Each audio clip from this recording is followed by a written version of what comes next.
사랑하는 성도 여러분 안녕하세요. 오늘 주의 이름으로 여러분들 예배 가운데 오신 여러분을 축복하고 환영합니다. 오늘 저와 여러분들께 들으실 하나님의 말씀은 시편 127편 1절에서 5절까지가 되겠습니다. 시편 127편 1절에서 5절까지 있는 말씀, 오늘 말씀의 제목은 하나님이 세우시는 가정이라는 제목으로 같이 은혜를 나누도록 하겠습니다. 여러분, 가정은 누가 만들었을까요? 또 가정은 누가 세우는가? 또 이 가정이 만들어졌고 또 가정이 형성되는데 이 가정은 누가 지키는가? 이런 걸 생각해 봐야 되고, 또 우리들에게 자녀는 또 누가 주셨는가? 이 자녀는 과연 누구인가? 자녀는 여호와의 기업이라고 했는데 하나님의 선물이라고 얘기합니다. 이런 걸 생각하면서 또 자녀는 화살이다 이렇게 얘기를 해요. 여기서 화살이라는 뜻은 또 무엇인가, 이런 거를 오늘 본문에 있는 말씀 통해서 잘 깨닫고 은혜가 되는 시간이 되기를 바라겠습니다. 지불 안에 시가 이런 시가 있어요. 너희들의 아이는 너희 것이 아니라 생명 그 자체를 흠모하는 생명이어라. 저들은 너희를 거쳐왔으나 너희로부터 온 것이 아니니 저들은 너희와 함께 있으나 너희에게 속하지 않는다. 너희는 저들에게 너희의 사랑을 줄 수 있으나 너희 사상을 주지는 말라. 너희를 활이라 하면 그들은 활에서 앞으로 나아가는 산 화살이다. 하나님은 궁수여 영원한 도종을 향해서 관역을 정하고 너희를 활로 구부리게 하나니 화살이 멀리 갈 수 있도록 그 관역을 세우시는 하나님의 목표를 향해서 나아갈 수 있도록 해라. 오늘 본문에 있는 말씀하고 너무 일치가 되는 우리 자녀에 대한, 또 특별히 가정에 대해서만 쓴 시인데 너무 와닿는 것입니다. 여러분, 가정은 누가 만드냐면은 성경에서 그걸 기록하고 있는데, 가정은 하나님이 만드셨어요. 하나님께서 아담에게 돕는 자의 배필로, 아담이 외롭고 독초하는 것이 보기 안 좋으니 항상 기쁘고 함께하고 또 행복을 누리라고 이 여자를 갖다가 하나님께서 다시 지으셔서, 아담의 갈비뼈를 지어서 지으셔서 이제 결합을 해서 가정을 일으켰어요. 그래서 둘이 한 몸이 된지라. 그래서 하나님이 짝지어진 것을 사람이 나눌 수 없느니라, 이렇게 하면서 가정, 이게 최초로 아담과 하와가 가정이 이루어졌고, 거기서부터 이제 자녀가 나아지면서 우리 전 인류가 여기까지 지금 탄생했습니다. 그래서 결혼에, 그리고 가정이 세워지는 것에서는 반드시 하나님이 개입하셔야 돼요. 아멘. 하나님께서 이 가정을 세우신다는 이 부분에 그 가치관이 있어야 돼요. 그렇지 않으면은 내가 왜 결혼했는지, 내가 왜 가정을 세웠는지, 내가 왜 자녀를 냈는지 이거를 잘 모를 때가 있어요. 그래서 가정을 누가 만들었느냐? 하나님 만드셨다. 그러면 가정을 만들었는데, 가정이 만들어졌으면 행복하기만 하면 좋잖아요. 늘 축복 속에서 늘 행복하게 저들이 서로 사랑하며 기쁘고 즐겁고 행복하게 사는 줄 알았는데 그렇지 않단 말이에요. 그냥 얼마나 많은 사건들이 터지는지 몰라. 결혼하는 날짜부터 신혼여행 갔다 돌아오는 순간서부터 해갖고, 심지어는 신혼여행 갔다 돌아오는 날 마음먹고 도착하자마자 바로 헤어지는 일, 이런 일도 많았어요. 얼마나 이 세상은 험난한지 몰라요. 사탄마귀가 가만히 안 놔둬요. 얼마나 이 사건 저 사건을 통해서 얼마나 이 가정을 지키기가 어려운가. 정말 어려워요. 근데 가정을 누가 지키는가, 이걸 생각해요. 아까 가정은 누가 만든다 그랬어요? 하나님이. 가정을 누가 지킨다 그랬어요? 하나님이세요. 오늘 본 말씀 1절 2절 보면은 여호와께서 집을 세우지 아니하시면, 이게 가정을 세우지 아니하시면 세우는 자의 수고가 헛되며 여호와께서 성을 지키지 아니하시면 파수꾼에 끼어 있음이 헛되도다. 여러분, 파수꾼이 뭐냐면 보초의 보초. 이 집안 성을 지키는 보초란 말이에요.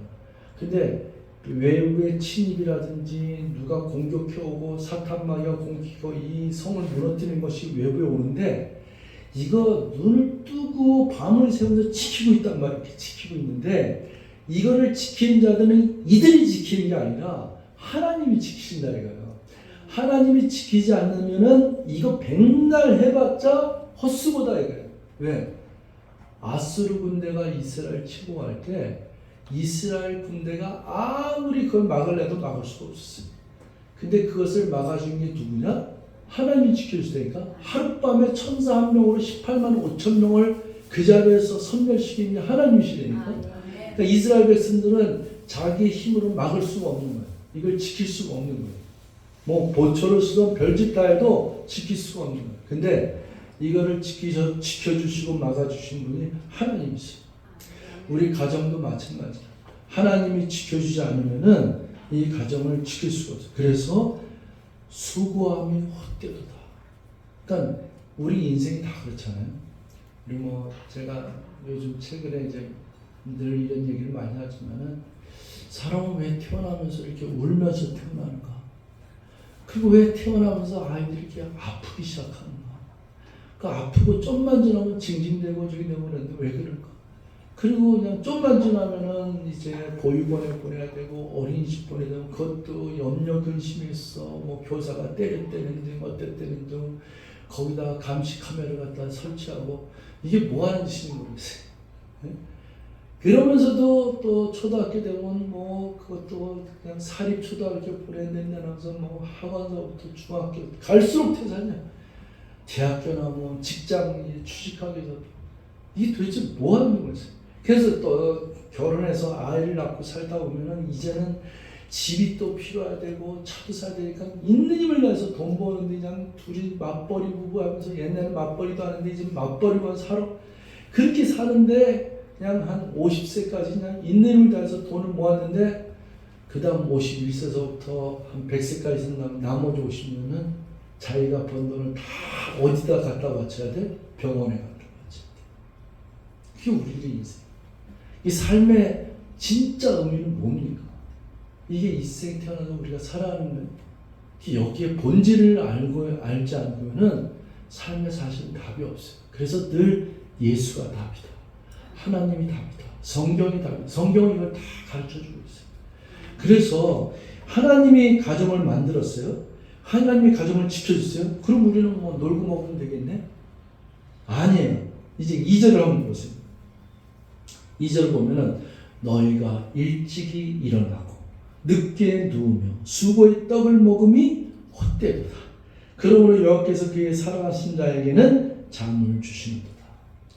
보세요. 우리들이 놀고 먹고 이렇게 하나이자고 하나님이 가정도 세워줬고 지켜주시니까 우리는 놀고 먹고 아니요. 우리 인생은 누구보다도 일찍 일어나야 됐으며 때로는 더 늦게 자야 되며 수고한 떡을 먹는다. 내가 일한 만큼 월급 받아서 먹고 산다. 그런데 그렇게 해더라도 하나님이 지켜주시지 않으면은 헛되도다 이거예요. 여러분 이 세상에 잘 살고 싶지 않은 사람이 어디 있겠어요? 다 열심히 사는 거예요. 다 자기 스스로가 열심히 땀 돌리고 일찍 일어나고 출퇴근하고 또 직장 생활하면서 상사한테 뭐 얻어맞기도 하고 요거 얻어먹기도 하고 막 부글부글 끓는데도 그렇게 참으면서도 자기의 인생을 삶을 유용해라고 열심히 노력한다. 그렇게 노력하면서 사는데도 그것이 열매가 돼야 되는데 하나님이 개입이 안 되고 하나님이 지켜주시지 않으면은 거기에는 평강이 없다. 여러분 이 세상에 눈에 보이는 삶의 형태로는 진정한 행복을 누릴 수가 없는 거예요. 가진 것이 없을 수도 있어. 조금은 뭔가 부족할 수도 있어. 근데 그 마음에 행복하다는 걸로 된 거 아니겠어요? 아니 내 인생의 삶에 다른 사람하고 비교할 때 저 사람은 어마어마한 저택에 사는데 나는 월세 단칸방에 살아. 그래도 행복하면 되는 거 아니에요? 근데 저 저택에 사는데 남들은 다 부러워하는데 본인만 불행할 수 있다 이거예요. 그거는 행복이 아니잖아요. 그러니까 지금 여기에 끝절을 보세요. 2절에 그 끝에 보면은 사랑하시는 자에게 잠을 주시는도다. 이게 포인트예요. 여러분 단칸방이 아니라 여기서 마룻박에서 여기 교실 우리 교회 마룻박에서 잠을 자더라도 너무 꿀잠같이 잤어. 꿀잠을 잤다는 얘기는 뭐예요? 마음이 평강이가 자지. 아니 물론 커피 마셔서 못 잔다 뭐 이런 얘기 다 있지만 그런 거 말고 그냥 정상적으로 자는데 어떤 날은 근심에 차갖고 잠이 안 오잖아. 아니 이리 뒤치고 저리 뒤치기인데 도대체가 하면 아마 그럴 거예요. 내일 아침 새벽 5시에 어디 지리산에 가니까 5시에 교회 앞에서 모여서 관광버스 타고 가겠습니다. 이러면은 잠 못 자는 사람은 반드시 반이 있다니까. 50%는 잠을 못 자요.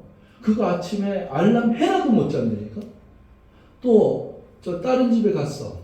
저 뭐 지리산에 뭐 박지사님네 갔어. 근데 거기서 이제 하룻밤을 자고 와야 돼. 또 어떤 사람은 남의 집 가면 그렇게 못 잔다네. 네? 집을 떠나면 못 잔다네. 또 남의 집 가면 화장실을 한 번도 못 간다네. 예, 제가 인도에 가는데 여기 한나도 그 경험이 있었는지 모르는데 한나 말고 또 하나라는 애가 홍하나. 거기서 명지대학교 나 알 거야. 그 홍하나하고 예은이라는 애 2명이 있는데 얘네들은 저는 2주 만에 12일 만에 오는데 얘는 3주 있었어요. 근데 내 돌아오는 날 깜짝 놀란 날 뭐냐면은 목사님 기도해 주세요. 기도 뭐냐 무슨 기도냐? 난 이제 가고 저희를 일주일 더 있는데 무슨 기도냐지? 10일 동안 화장실 한 번도 못 갔대. 와, 난 그때는 여자애들 이런 게 있을 수 있구나. 너도 그래? 그래서 아니 어떻게 이런 일이 있을 수 있냐? 그러니까 사람의 이런 거를 다 우리가 정상적으로 사는 것 같지만은 안 그래요. 하나님이 우리의 생리를 참 저기 했어요. 뭐 이틀을 굶어도 살 수 있고 이틀을 화장실 안 가서 하고 어떤 날은 하루에 6번, 7번도 가는 경우가 있고 이게 다 있는데 어쨌거나 하나님이 우리의 삶을 주관하셔야 되는데 여러분의 인생에 있어 제일 행복은 뭐냐면 우리가 가정을 이룬다는 게 뭐야? 그래도 궁극적인 사람이 태어나면 뭐죠? 행복하게 있어. 축복된 가정을 이루겠어. 마음의 평강을 누리게 정말로 잠 잘 자기 위해서 하나님이 사랑하시는 자에게 잠을 주신다. 네, 교회에서 이제 설교 듣다가 잠자는 사람도 목사님이 뭐라 그러면 안 돼. 사랑하는 자에게 잠을 주니까. 그래서 그냥 하여튼 잠자는 모습은 누구를 보나 아름다워요. 코를 고라도 아름다워. 네. 그래서 우리 저 나이 들면 이렇게 코를 고잖아요. 근데 그 모습이 아름다울 수 있다니까. 잠을 잘 자는데. 정자는 웃는 거 보니까 저 이상석 언니 코골 할 때 이뻐 보이나 보네. 아 경희자면 코를 넣어서 웃지 않다고? 어쨌거나 이 잠을 잔다는 모습은 이뻐요. 개나 고양이나 뭐 무슨 동물 호랑이 자자도 잠자는 모습은 이상하게 그 귀엽게 보인다니까. 아이들이 잠자는 모습은 이렇게 해맑다니까. 하나님이 사랑하시는 자에게 잠을 준다는 것은 그만큼 마음의 평강입니다. 하나님이 지켜주신 거잖아요. 만약에 내가 잠자는 동안에 저놈이 도둑이 들어올 것을 한번 잠 못 자잖아요. 그러면 내가 잠자는 동안에 도둑을 지켜주는 게 누구다? 하나님이시지. 여러분 저 방배동 지금 모르겠어요. 방배동에 제가 신방을 간 적이 있는데 뭐 평창동, 성북동 이게 부자동에 있잖아요.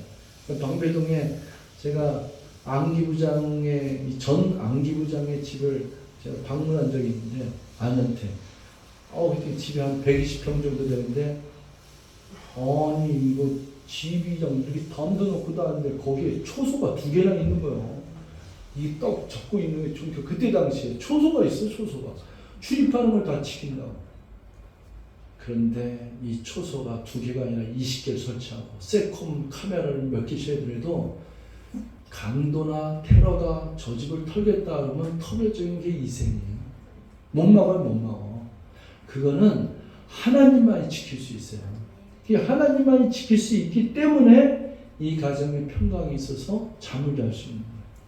우리들의 인생에서 우리들의 집, 우리들 가정 누가 만들고 누가 지키느냐, 누가 이 가정을 지키느냐, 내 사랑하는 그 가족을 누가 지키느냐, 내 사랑하는 아들, 딸들을 누가 지켜주고 평강을 주고 은혜롭게 지금까지 행복을 누리며 살 수 있게 하느냐, 그건 하나님 뿐이잖아요. 인생이 아까 얘기했지만 태어나면서부터 아프고 학교 가야 되고 다 했지만은 그러나 안 그래요. 여러분 저쪽에 좀 가난한 나라에 가면은 인도 또 아프리카 이런 데 가면은 우리들이 누리는 거 하나도 없어도 그렇게 해맑게 행복을 누리면서 살 수가 없어요. 그 행복이 어느 정도로 행복이냐면은 제가 여러분한테 얘기했잖아요. 그 50도 되는 그 5월달에 인도로 간 게 딱 한 번 있어요. 항상 1월달에 가시면은 제가 인도가 그렇게 뜨겁다 그래서 45도에서 50도 사이에 있는 인도를 경험하기 위해서 제가 10년 전, 한 11년 전 되겠네. 5월달에 한 번 딱 갔어요. 진짜 뜨거워요. 얼마나 뜨거운지 밖을 나갈 수가 없어. 까만 신발은 그 다음에 밖에다 햇볕에 나갔다는 신발을 신었어. 화장을 입으니까. 그렇게 뜨거워요. 다 옥상에다가 침대에 이거 올려놓고 옥상에서 자더라고.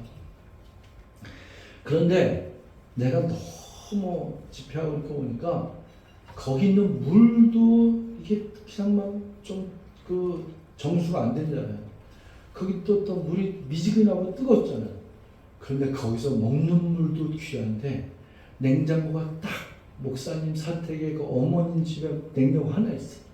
근데 거기 가서 그 자매가 이 페트병으로 된 거 물을 갖고 와. 근데 이걸로 목사님 이걸로 이거 물 얼굴 씻으라는 거야. 아니 이거 먹는 물이야. 이거 귀하고 찬물인데 이걸 내가 그래 하는 거야. 그러니 그걸로 희한하게 세수한 다음에 세수 다 끝났더니 타월을 탁 이렇게 주면서 이걸 닦으라는. 근데 내가 그때 딱 얼굴을 봤는데 그 눈빛이 그렇게 행복해 보일 수가 없었어. 사람은 행복이라는 거는 내가 수고해서 섬기는데도 내가 취하려고 그러는 것이 행복이 아니라 내가 뭔가 베풀려고 그러고 내가 나누고 없는지만은 뭔가 이렇게 하는데도 행복이라는 게 있다니까. 난 그거를 확실히 봤어요. 근데 우리 성도들 중에서도 많이 있어요. 가끔 민우가 저런 행동을 할 때가 있어요. 그게 이런 모습들이 행복에 찬 모습이 있어요. 인생은. 그러니까 사람은 수고하고 또 사람은 가난하고 또 무슨 남들보다 비족해서 고통 가운데 있어도 행복을 진짜 누릴 수 있는 게 있어요. 그게 누가 주시는 거냐면 하나님이 인간에게 주신 진정한 축복이요 평강이요 행복인 줄 믿습니다. 그 다음에 이제 세 번째가 하나님의 선물이에요. 하나님의 선물인데 아까 제가 지브라는 시를 했는데 자녀는요 하나님의 선물이에요. 그래서 지브라는 얘기를 했잖아요. 저들은 너희를 거쳐왔으나 너희로부터 온 것이 아니니 저들은 너희와 함께 있으나 너희에게 속한 것이 아니라. 이 부모가 가장 자녀를 낳고 행복하게 살 수 있는 건 뭐냐면은 자녀를 하나님이 주신 선물이라고 생각할 때 그 의식이 있을 때 행복이에요. 여러분 선물 받잖아요. 선물 받으면은 최고로 기쁨은 뭐예요? 받았으니까 기쁘지. 선물. 그럼 자녀가 태어나면은 우리 인생에서 자녀를 태어나서 부모가 기쁘고 선물이라고 생각하는 건 자녀 때니까 행복하다니까. 여러분 어린아이 애들 때문에 얼마나 우리는 깔깔깔대고 웃었어요. 그랬어. 또 똥 쌌어. 배고팠어. 이러면서 그냥 애를 보고 그냥 막 난리 나면서 춤추고 걔가 떨어져도 이쁘고 이게 행복이랍니까? 자녀가 나한테 밥 달라고 손 내밀어도 행복하고 징징대도 행복하고 잠 못 잔다고 울어도 행복하면 여기로 끝나야 돼. 이 자녀는 나에게 기쁨을 준 선물이다. 이걸로 끝나야 돼. 그래서 이 자녀에게 내 자녀가 아니기 때문에 이 자녀가 스스로가 독립돼서 잘 클 때까지 길잡이만 해주면 돼요. 내 소유가 아니라 내 꿈을 이루려고 너 서울대 가야 돼 이게 아니라 얘가 어느 대학을 가든 어디를 가든 얘가 행복할 수만 있고 자기가 꿈만 이룰 수 있다면 그 길을 네가 그게 좋다면 해. 너 누가 하면 네가 좋다면 해. 이렇게 얘기할 수 있는 그 마음의 자세가 중요한 거죠. 안 돼 거기는. 넌 일로 가야 돼. 근데 왜 그러냐. 자기 사상이 들어가면 안 돼. 그 학교 들어가면 너 돈 못 벌어. 너 이거가 해야 돼. 너 그 직업 가지면 안 돼. 넌 이 직업까지 돈 벌어. 너 의사가 돈 얼마나 많이 버는 줄 알아? 너 의사 돼야 돼. 이런 건 아니란 얘기지. 어떤 인생을 살든 대학을 안 가든 중학교밖에 안 나왔던 나는 사업을 한다 그러든 난 장사를 한다 그러든 나는 공장에서 일하든 나는 농사꾼이 된다 그러든 상관없어요. 이 자녀가 축복된 삶을 스스로가 난 이게 너무 좋아. 난 너무 행복해 아빠. 난 이게 내가 제일 좋은 직업을 만난 것 같아. 나는 여기서 행복해. 그러면 그걸로 된 거예요. 그래서 뭘 바라겠어요? 나에게 기쁨을 준 그 자녀가 그 스스로가 기쁨을 누리면서 즐겁게 산다는데 그럼 박수 쳐줘야지. 행복해야지. 오늘 제 방에 민선이가 와갖고 목사님 좀 민선이 왔다는데 아니 얼마나 반가운지 우리 안고 또 헤어져서 또 한번 높게 나가다니까 뭐 안고 또 와서 또 하나. 제가 그때 생각나. 민선이가 한 최근에 좀 만나고 얘 왜 안 나오는 거야? 인성 나와야 되는 거야? 이런 말인데 그 사고 없어져. 그냥 만남 자체가 기쁨이에요. 근데 자녀라는 거는 이런 거예요. 그냥 이게 나한테 기쁨을 주는 거잖아요. 그러니 껴안고 이러면 너무 보고 싶었다 뭐 이런 얘기했죠. 우리 특히 이 세상에서 한국의 부모들이 좀 극성이라는 게 아주 전세로 소문나는데 유난히도 더해. 여러분 우리의 자녀를 정말로 하나님의 선물이라고 생각하면은 축복인 줄 믿습니다. 네. 여기 정확히 기록되어 있어. 3절에 보라 자식들은 여호와의 기업이요 태의 열매는 그의 상급이었다. 여기에 기업이란 말이 여러분 야곱이 12아들을 낳지 않았어요? 12아들을 낳았는데 12아들 중에 요셉이 있어요. 요셉이 애굽의 총리가 되지 않았습니까? 근데 야곱이 요셉에게 뭐라고 얘기했냐면은 하나님이 12아들을 통해서 12지파를 세우잖아요. 근데 12지파 중에서 레위 지파라는 게 있어요. 레위 지파를 하나님께 드려요. 그러면은 12지파가 돼야 되고 12아들이 되는데 하나들 레위를 하나님께 드렸으니까 11개 아들, 11명의 아들, 11개 지파가 되잖아요. 한 지파가 모자르잖아요. 근데 이 하나님의 섭리 가운데 12지파를 통해서 이스라엘 민족이 되고 전 세계 민족이 퍼져야 되는데 이 야곱이 요셉이 애굽의 총리가 됐을 때 야곱이 요셉을 방문했는데 요셉이 아들 둘을 데리고 와요. 자기 아들이 둘입니다. 그래서 하나는 큰 아들은 므낫세, 하나들은 누구냐면 에브라임. 그 므낫세 에브라임을 데려왔는데 야곱이 왜 또 잘 나가려고 그러다가 잘 나가는 것 같다가 삐뚤어 나가네. 아니 므낫세도 에브라임이니까 베냐민은 요셉의 동생이고 그런데 이 야곱이 이들을 거꾸로 축복하잖아요. 이렇게 축복하잖아요. 장자한테서 오른손을 놔야 되는데 여기다가 이게 므낫세되고 반대로 축복하거든요. 그런데 야곱이 요셉한테 뭐냐면 이들은 에브라임하고 모세를 자기의 손주잖아요. 손주. 그런데 뭐라냐면 이들은 내 것이다. 영적으로는 요셉의 아들들 손주들이 바로 야곱의 아들들이 되는 거예요. 내 것이다 그래요. 그게 뭐냐면 하나님의 기업이에요. 하나님의 기업에서 12지파 가운데 므낫세하고 에브라임 지파가 들어가는 게 그 장면이에요. 그래서 레위 지파는 하나님께 드렸고 제사장으로 드렸고 그리고 11개 지파에서 12지파가 되기 때문에 요셉이 둘로 나서 므낫세 에브라임 지파가 되는데 이 므낫세 에브라임 지파가 큰 지파가 돼요.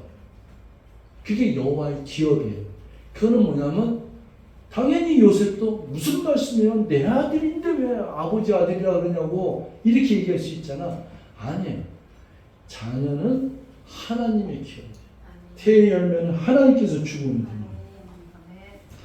4절 보겠습니다.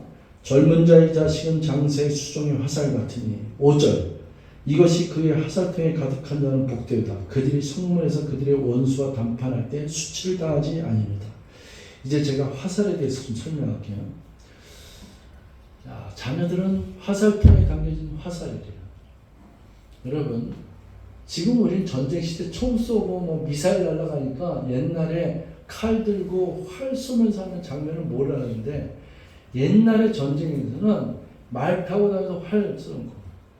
이 화살통에 화살이 가득 차면은 그렇게 자신만만하다뇨. 싸움터에 나가는 장수가 이 활을 쏘는 자가 화살통에 화살이 가득 차 있으면은 그냥 니들 다 와! 다 그냥 다 줘. 화살통에 화살이 없으면 시작부터 근심이 나. 아니야, 저놈 좀 약하게 생겼으니까 저놈은 내가 이따 쳐주고, 저놈 아주 세게 생겼나 저놈 못 쏴야지. 그럼 또 저놈 야 이거 약해야지. 이거 싸움이 안 되는 거야. 근데 화살통에 화살이 많으면은 화살이 100개 있는데 상대방은 10명이야? 내가 10번 쏴갖고 한 번만 맞추면 된다는 거 자신감이 생긴다는 거야. 자녀는 이와 같은 화살통에 화살 같은 능력이다. 그래서 수중할 때 하니 이 심판 때의 수치를 당하지 않는다 그랬는데 여기서 중요한 게 있어요. 여러분, 화살을 쏘는데 이 화살을 내 것이라고 그 화살을 찾아가는 장수는 없어요. 그래서 지브란의 그 시에 보면은 하나님은 궁수요 영원한 도정을 향해서 관역을 정하고 너희는 활로, 우리가 뭐냐면 활이래. 이 활로 구부리게 해서 화살이 멀리 갈 수 있도록 그 관역을 세우시는 하나님의 목표로 향해서 나아갈 수 있도록 하라. 자, 이 화살은 하나님이 정하신 인생의 목적이 있어요. 각자 자녀들이. 그 축복된 그 인생의 목적에서 날아갈 수 있도록 도움을 주는 역할이 활이에요. 활은 수고를 많이 해야 돼. 저는 뭐 조그만 활은 써봤지만 진짜 활은 못 써봤던 것 같아요. 근데 진짜 활 쏘는 사람은 이게 힘들대요.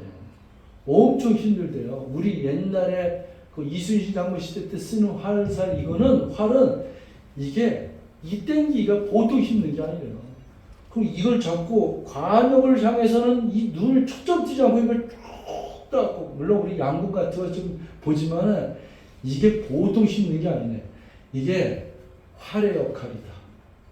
자녀가 날아갈 수 있도록 그냥 날아가는 게 아니라 자녀가 날아갈 수 있도록 이거를 잡아당기고 막 이렇게 하고, 이거는 보통 힘든 건데 이 수고를 해서 그 화살이 날아갈 수 있도록 해준 역할이 부모고, 이 화살은 하나님이 정해진 그 인생의 아름다운 축복된 미래를 향해서 날아가는 거예요.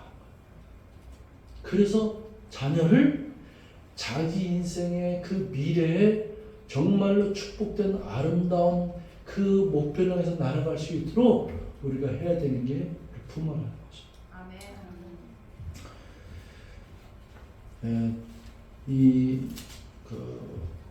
하나의 통계를 여러분이 얘기하는데, 이건 뭐냐면 하나님을 믿는 게 얼마나 중요하다는 것을 깨닫게 해주는 통계예요. 여러분, 이 신앙의 본질을 모르면요, 자녀를 키우는 것부터 자녀를 왜 낳아야 하는지, 그리고 어떻게 가정을 세우는지를 깨달을 수가 없어요. 여러분, 이런 교육을 할 수 있는 것은 교회밖에 없어요, 사실. 이 세상에 교회가 아니고서는 이 교육을 시킬 수가 없어요. 이 세상은 이렇게 세상에 눈에 보이는 것만 치닫고 있기 때문에 요즘 결혼도 늦게 하고 자녀를 안 낳는. 저도 일주일 동안 통계자를 계속 봤는데, 이게 앞으로 여러분 보세요. 내년에 발표하고 내후년에 발표하면은 OECD 국가 전체가 아니라 전 세계 국가에서 출산율 그 가장 낮은 국가가 한국밖에 없어요. 왜 그러냐면 이미 그 1등의 선에 완전 들어왔기 때문에. 지금 6.8이거든요. 그러면 그 다음에 반드시 6.5, 6.4 이렇게 될 수밖에 없어요. 왜냐하면 이미 절벽에 들어섰기 때문에. 기하급수적으로 늘어난다는 거 알잖아요. 둘이 하나가 됐고, 여기서 태어나면 또 왔는데 또 하나가 됐고, 이제 둘이 하나가 되었는데 하나도 안 나는 0.68명이란 말이에요. 그러면은 이것의 인구 절벽은 이미 정해진 스케일에서 딴다니까. 우리가 뭐 지금 저기 뭐 청년부들에서 국가에서 막 예산 들잖아요. 국가에서 이거를 안 한 게 아니에요. 이 정책을 지난 무려 2006년부터 2022년까지 무려 18년, 16년, 18년 동안 380조를 썼다니까. 어마어마한 돈을 썼는데도 출산율 1위는 여태까지 변한 게 없어요. 그건 뭐냐면 이미 정해진 거예요. 만약에 지금부터 완전한 개혁이 일어나서 막 1년에 1000조를 써. 그리고 결혼만 하면 집도 줘. 아이 낳으면 집을 2채 줘. 뭐 이런 정책을 쓴다면 그건 20년 후에 겨우 회복되는 추세로 가는 거예요. 지금부터 앞으로 향후 20년까지는 계속 내려갈 수밖에 없는 통계가 지금의 현실이에요. 우리나라가. 근데 이제부터 막 청년들이 결혼하고 애 하나 낳고 둘 낳고 셋 낳고 한다. 이 결과가 나타나는 게 언제냐? 20년 후라는 거예요. 근데 만약에 이 상태로 된다 그러면은 40년, 50년은 우리 대한민국 멸망이라는 소리까지 나옵니다. 지금 이 상태까지는. 근데 이게 어떻게 되냐면은 복지가 잘 된 나라일수록 출산율이 저조하는 통계가 나온 거예요. 그럼 저기 방글라데시나 뭐 인도도 그렇고 뭐 이런 데는 그냥 가난해도 애를 낳고 막 이러잖아요. 근데 이 복지 정책을 그렇게 잘 쓰고 뭐 보육원 뭐하고 뭐 그냥 다 주고 뭐 시설 다 하고 뭐 다 하는데 출산율 정말 이게 뭐냐면 인간이 하나님의 섭리를 무시하고 인간이 지가 똑똑하다고 여러분 열었고 여러분 애 낳으면 내가 고생하고 몇 살 때 애 낳으면 애 때문에 돈 못 벌고 그리고 머리가 점점 똑똑하고 복지 정책하고 이러다 보니까 계산. 그러니까 복지 정책을 아무리 해도 머리가 똑똑해지면은 1억을 줘도 안 난다니까. 왜 이러니까? 사실은 2억 드는데요. 이렇게 되는 거예요. 머리가 똑똑하니까. 그러니까 1억 가고 톡도 써요. 실질적인 얘기예요. 제가 우리 기독성교회 40대하고 얘기를 했는데 둘째를 안 나겠대. 왜 그러냐 했더니까 1억을 준다 그러면 낳겠죠. 그랬더니 안 낳는데. 목사님 모르셨어요. 1억 가고 택도 없습니다. 나 그 얘기 듣고 애 하나 낳았는데 1억 준다는데 안 낳는데. 아니 내가 이렇게 얘기를 해왔자 그 세대하고 얘기하면은 내가 고집스러운 얘기야. 목사님 안 된다는데 자꾸 1억 갖고 된다고 그랬습니까? 이렇게 되는 것밖에 안 되기 때문에 얘기도 못 하겠는데 상황이 이렇다는 거예요.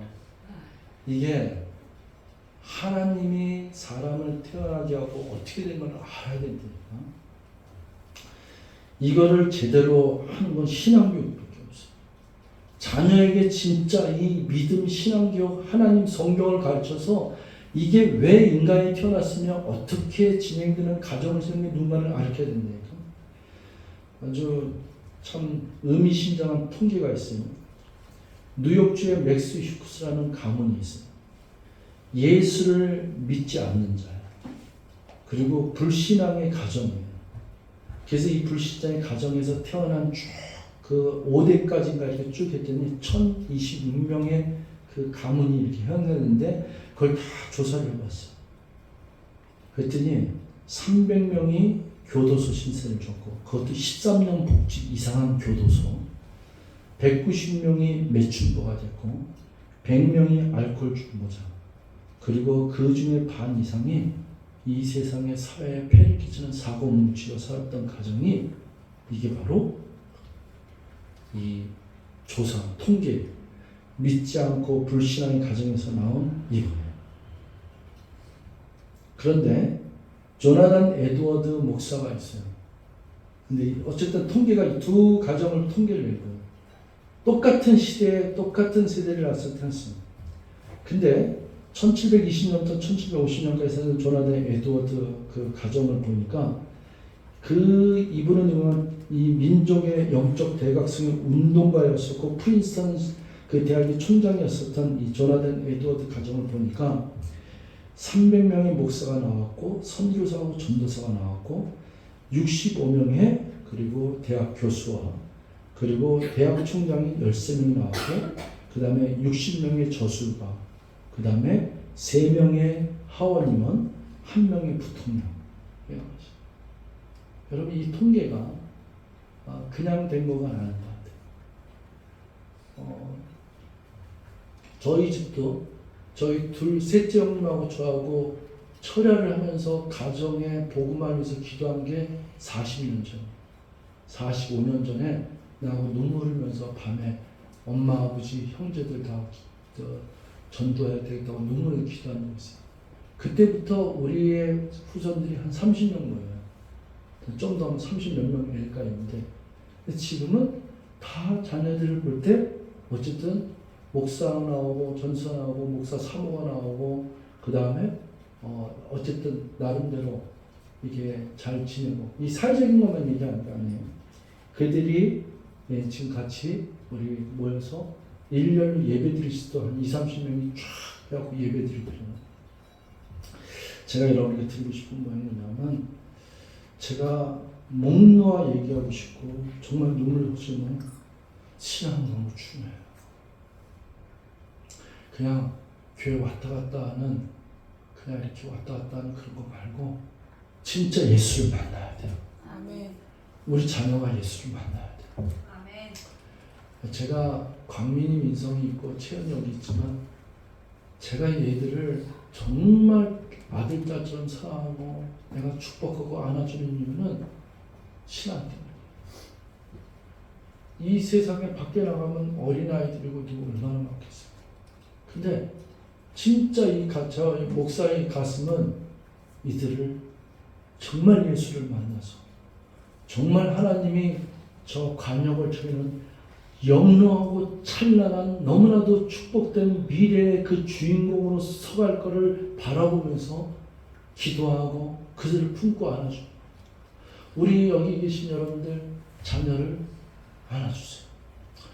난 지금 어쨌든 채연이까지는 내가 안아주는데 좀 지나면 채연이도 이제 안아줄 수도 없는 나이가 될 수도 있습니다. 근데 이 안아주는 그 의미는 정말 축복합니다. 우리 이제 너는 담장 넘어. 우리 한나도 벌써 명지대학교에서 만난 지가 꽤 오래됐는데, 한나가 오늘 결혼해요. 인사하러 왔어요. 축복해요. 아마 딸같이 이렇게 축복하는 거예요. 우리는 정말 이렇게 우리 경태, 민호, 신일이 했지만 정말 여러분 이 마음속에 주님의 은혜 안에서 평강 가운데 이들이 어떤 시련이 와도 너는 담장로로 뻗은 나무처럼 너는 정말 내 인생이 축복될 거야. 너는 정말 찬란하고 영롱한 그 인생의 거친 파도를 다 휘어치면서 산을 넘고 바다를 건너면서 너는 축복된 그 가정과 축복된 인생과 너의 미래가 얼마나 영광 크냐. 너는 꿈을 크게 가져라. 너는 주 예수 그리스도 안에서 하나님 주시는 이 엄청난 하나님의 섭리와 계획 안에서 너를 마음껏 펼치고 달려나가고 이 화살이 날아가지 날아올라가라. 독수리 날개침처럼 너는 날아올라가라. 그 날아올라간 속에는 달려가도 곤비치 않고 걸어가도 곤비치 않는 놀라운 축복의 강건함이 너 인생에 펼쳐질 거다. 이 축복이 우리에게, 우리 자녀에게, 우리 성도들 모두에게 있어지기를 주여로 축원드리겠습니다. 기도하겠습니다. 사랑의 하나님 고맙습니다. 오늘도 저희들에게 이 축복의 시간, 귀한 예배의 시간, 하나님의 음성을 듣는 시간, 내 가슴을 울리고 움직이는 이 시간에 하나님께 나오게 돼서 너무 감사합니다. 저희들의 심령 가운데 주의 이름으로 축복하며 이 믿음으로 전진하며 하나님을 알아가는 모습 가운데 가장 축복된 가정과 축복된 인생의 삶을 펼쳐갈 수 있도록 아버지 함께하여 주시옵소서. 감사드리고 예수님의 이름으로 기도했습니다. 아멘.